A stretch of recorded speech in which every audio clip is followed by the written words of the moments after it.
Hey, this is Knife Standards. Today I'm going to be doing a quick unboxing and first impressions of the Qvist Bladeworks variant. This is the production version. He also does customs, and this is the second edition of the variant. I did a video on the first edition, and this is kind of like the version 2 just came out. I just got this guy in, so we will talk about that. Unboxing, first impressions, see what's different about this one. And then I also wanted to do a quick update on what's going on with the RR Standard. I talked with Best Tech just a couple days ago. So I got some news about the RR. And yeah, I wanted to give you guys an update, what's been going on with me, what's been going on with Knife Standards, and what I'm getting ready for. Before we get into all of that, please follow me at Knife Standards. You could follow me on Instagram, and don't forget to like this video and subscribe to my channel for a lot more knife content and weekly knife reviews. You know, a few weeks ago, a big goal, I mean, it's been one of my big goals for a while, but a few weeks ago, I was really trying to get to 1,000 subscribers. We were close. We were at like 920 or whatever it was, 925, and we crushed the goal. We soared past 1,000. I haven't checked today, but we're past 1,000 subscribers. Huge goal for me, and really incredible. Thank you guys so much for the support. I said I would do 1,000 subscriber giveaway. I will as soon as things settle down a little bit with the RR Standard. I will be doing 1,000 subscriber giveaway. But yeah, we just crushed it. You guys have been amazing. The support, the comments, the follows, the subscribers. Anyway, really incredible. So we are past 1,000, huge goal. Awesome. Thank you guys so much. And let's get into it. Let's go ahead and get this out of the way. And let's get into this knife. What else was I going to say? Oh yeah, just real quick.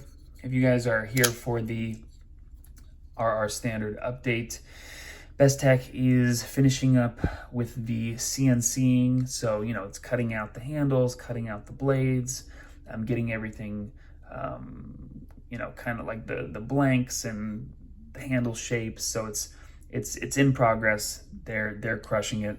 I should have some pictures to share in the next maybe a week or two, and then I will keep you guys updated. By the way, this does not have a clip on it.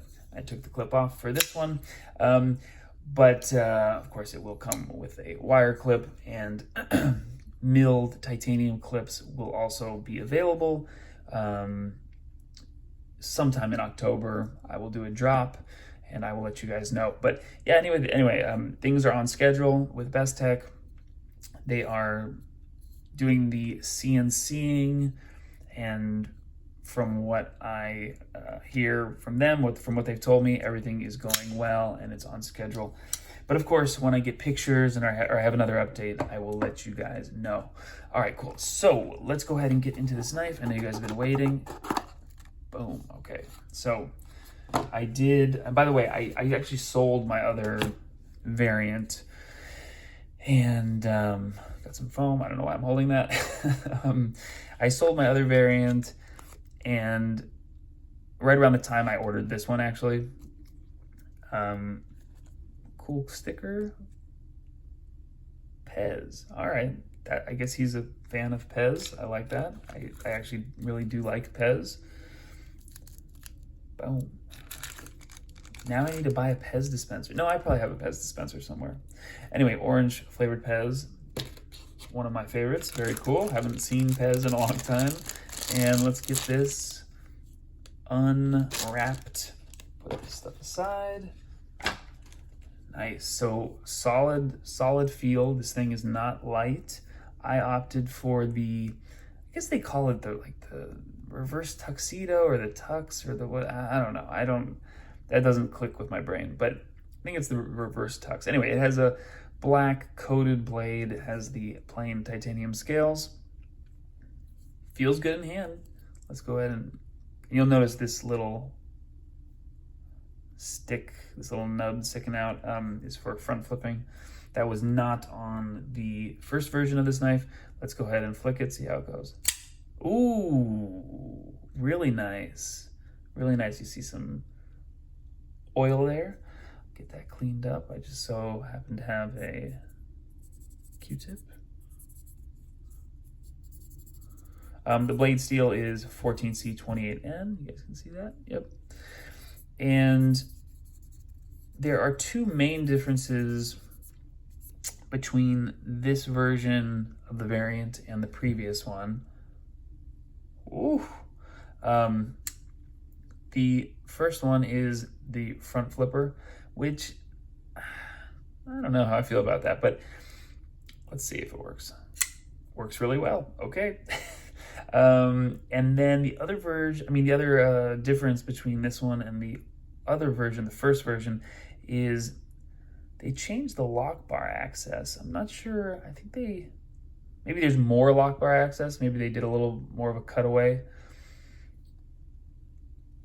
But it does feel better, because I remember the other version, or the first version, it was just like a little bit tough to kind of get my thumb in there. So that actually does feel better. That's a good improvement. Front flipper work, see, that's why you gotta handle the knives, because in pictures and even watching other people flip this knife, I just thought, ugh, for this thing, for the front flipper, but it works really well. I mean,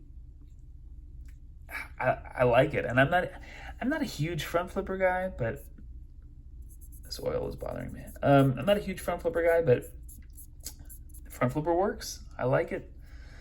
I also like this variation. I'm glad I went with the kind of black washed blade. So I'm assuming they do some kind of DLC coating and then they tumble it, so you get that kind of worn, beat up look, which I think is cool. And then, of course, the plain blasted titanium scales. There is no milling on the inside. Does it need milling? This qualifies as a budget knife, so I don't think it needs the internal milling. If this was, if they step it up with, wow, the front flipper is great. If they step it up with maybe a upgraded blade steel, then yeah, I think it needs the internal milling to kind of match, and of course if the price point was higher, but I think this was like $70 or $60 or $80, something around there. Definitely less than 100. So I think that is, can I do the, this might go horribly wrong, hold on. No, I don't think I can do it. I feel like if I practiced that, I could. Anyway, yeah, it's a budget knife. This is sub $100. That's where my budget knife, that's like my budget knife barometer. Sub $100, budget territory. Let's go ahead and see how this guy feels in hand. I already got to tell you guys, I hate the clip, but I'm kind of picky with my clips. Ergos feel surprisingly good. One of the things that I said in my last video that stuck out to me, this may be one of the ugliest knives ever, but it's not like a bad thing. It's just, it just is what it is. It's just like, I don't know. It's just kind of an ugly knife, but I think that this variation makes it significantly better looking with the black wash blade, this blasted, just really kind of cool finish on the plain finish, but really cool finish on the titanium. No fingerprints on there, which sometimes you get with a bead blast, which again doesn't bother me, but bothers some people. This oil is bothering me. But yeah, it's just kind of an ugly shape for me, for my personal tastes. That's not going to be the case for everyone, but very comfortable in hand. I do feel the clip in an uncomfortable way, but clips are tough, and I think clips are especially tough on budget knives when, like, for me, for my tastes, if this had a wire clip, I would be really pumped, really excited. I don't know, I'm assuming this is a titanium clip, but it doesn't really feel like a titanium clip. Maybe that's steel. I'm not too sure. I will find out. The action is incredible. Perfectly dialed detent for the middle finger flick, like effortless flick. Front flipper works extremely well. Ergos feel good. I think overall this is definitely an upgrade from the first version of the variant. I think they called the variant PE, Production Edition. I'm assuming that's what it stands for. And of course, the designer is, I think it's Jacob Lundqvist, and this is Qvist Bladeworks. I forgot to mention that, but I'm sure you guys are familiar. This has been all over YouTube, all over Instagram, and that's great. That's really good for Jacob. He's crushing it, and he also does custom knives, custom versions. I'm like confusing myself with versions and variations and variants, but he does custom variants. So he's making those, I think, in his basement. I don't know. I imagine him in his basement with like a CNC machine doing it, but I don't know if that's the case. Overall, pretty solid. Really solid budget offering. And that's what's been happening lately with that Asher Spiro that I had, and with this guy. The budget knives are getting so good that you start to compare them to higher end knives, and you think, well, this isn't as good as that higher end knife that costs $250, but then you're like, wait a second, this thing was $80 or whatever it was. So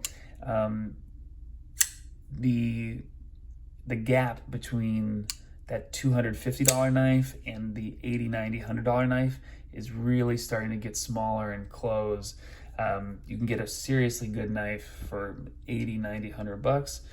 And of course, I'm happy to support a fellow designer / maker, because I know the struggles. But yeah, no, it definitely feels good to support another kind of small designer maker. Of course, these are produced by QSP.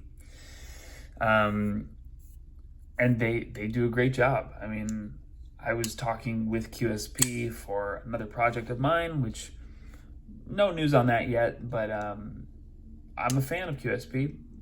They do great work, and they did a great job on this guy. So I will get this in pockets. I'm not super excited about this clip. You see that the screws are sticking out. But I will see how it carries and get this in pocket this week and put it to use. Thank you guys for watching. This has been Knife Standards. I will catch you later.